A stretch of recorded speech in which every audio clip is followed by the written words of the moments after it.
नमस्कार दोस्तों। अभी आप लोगों ने अभी न्यूज़ में या सोशल मीडिया पे या हर चैनल पे आप लोग अभी देख रहे होंगे कि बड़े-बड़े जितना भी ये नामी मीडिया, नामी मतलब मैं ये 2014 से पहले वाला जो जितना भी नामी मीडिया है, जो एक पार्टी विशेष, आप समझ सकते हो इन जिन लोगों का मैं नाम बताऊंगा उनका बैकग्राउंड भी जाके देख चेक कर सकते हो, गूगल कर सकते हो। इन लोगों का पार्टी विशेष जो है ना, इन लोगों का एक पार्टी विशेष एजेंडा को आगे बढ़ाने का काम रहा है हमेशा से। इतना ही नहीं, इन लोगों के काफ़ी मतलब करीबी संबंध भी है इन दूसरे जो अभी जो वर्तमान में विपक्ष में जो पार्टी बैठी है उन पार्टियों से। तो इन्हीं बातों को लेकर आज मैं कुछ पत्रकारों को बताने जा रहा हूँ। एक है अंजुमन जी, आप फोटो देख के शायद पहचान गए होंगे इनका। कल मैंने एक यूट्यूब पे वीडियो देखा था, काफ़ी आहत हैं ये।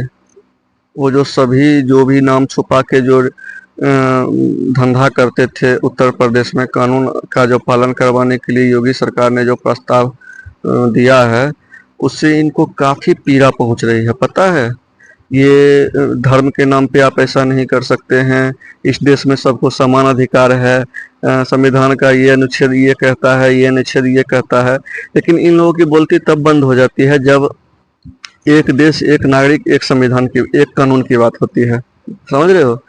ये लोग उस टाइम पे एकदम चूहे की बिल में घुस जाएगा।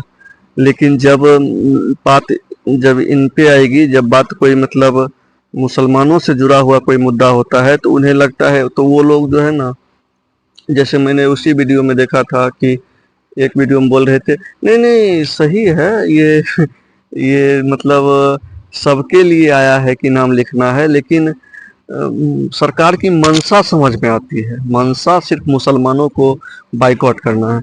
तो भाई, सरकार की मंशा आपको समझ में आती है तो आपकी मंशा भी जनता को समझ में आती है।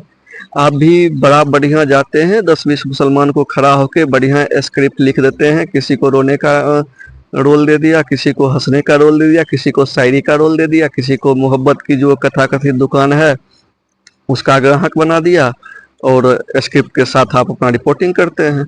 तो खैर, आपका अपना लोकतंत्र है भाई, यहाँ पे तो सबको अपने अपना मतलब सबको अपना अपना काम करने का पूरा हक है, जो जैसे करना हो आप लोग कीजिए। लेकिन मैं यही बोलना चाह रहा हूँ कि इन पत्रकारों के बहकावे में कोई नहीं आए। इन पत्रकारों का मैं बता रहा हूँ, इन लोगों को दिक्कत, सबसे बड़ी दिक्कत क्या है? इन लोगों को दिक्कत सबसे बड़ी यह है कि जब अभी जो वर्तमान में विपक्ष में बैठी हुई पार्टी है, उस पार्टी की जब सरकार थी तो इन लोगों के लिए स्पेशल कहीं भी विदेश दौरा होता था तो इन लोगों को लिए कवरेज के लिए स्पेशल फ्लाइट बुकिंग होती थी। इन लोगों को बढ़िया बढ़िया बड़ा बड़ा होटल में बिठाया जाता था।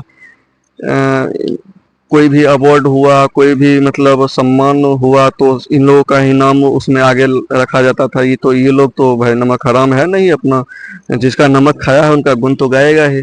लेकिन देखिए, मैं सिंपल एक बात बता रहा हूँ, हर सिक्के का दो पहलू होता है, हर सिक्के का दो पहलू होता है। आज किसी नदी का कनेक्टिंग जो है, मान लीजिए नदी पे पुल बन गया, तो उसमें कुछ लोगों को फायदा नजर आएगा कि भाई विकास हुआ है, पुल बन गया, पुल निर्माण हो गया, हम लोग कनेक्ट हो गए। अब जो ये नाव, बीच में जो नाव का ट्रेवलिंग खर्चा था वो बचेगा और समय की भी बचत होगी। और अगर हम उसमें भी सरकार की आलोचना निकालना चाहते हैं तो हम निकाल सकते हैं, क्योंकि हम तब खोज करेंगे कि मान लीजिए पुल से पहले ये कनेक्टिविटी किस आधार पर थी।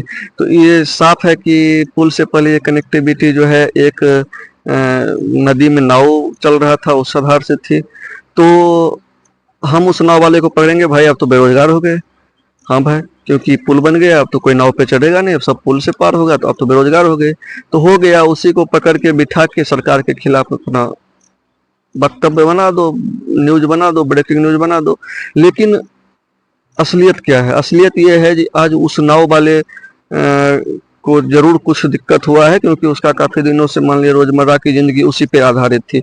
लेकिन मान लीजिए अगर उसी बीच में उस नाव वाले की पत्नी को कोई सीरियस या उसी के परिवार में किसी को बीमारी हो जाती, सीरियस एक्सीडेंट हो जाता, उस टाइम बचाने के लिए पुल उसको ज़्यादा सहूलियत देगा या नाव देगा?